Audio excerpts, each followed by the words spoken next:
காதல். அது இறைவனால் படைக்கப்பட்ட ஓர் அற்புத உணர்வாகும். அதை உணர வேண்டுமெனில் சில தடைகளை நாம் கடந்தாக வேண்டும். இந்த சிலையை காணுங்கள். இது வடிக்கப்பட்ட அந்த தருணத்தில் அழகான சிலையாய் விளங்கியது. ஆனால் அதன் பிறகு அக்கறையோடு இதை கவனிக்கவில்லை. எவரிடம் இச்சிலை இருந்ததோ அவர் இதை சரிவர பேணவில்லை. இப்பொழுது இது பொலிவிழந்த சிலையாய் காட்சியளிக்கிறதல்லவா?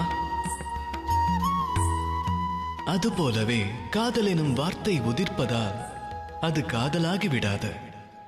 அதை உணர்வதற்கு சில கடமைகளை நிறைவேற்ற வேண்டும்.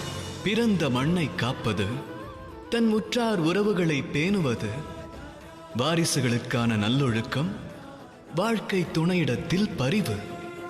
இக்கடமைகளை ஒருவன் நிறைவேற்றவில்லை எனில் அன்பெனும் காதல் அவனுக்கு கிட்டாது. அன்பெனும் அமிர்தத்தை உண்ண வேண்டுமெனில் அதை பெறுவதற்கான கடமையை ஆற்ற வேண்டும். மனம் மந்திரச் சொல்லை கூற வேண்டும். ராதா ராதா.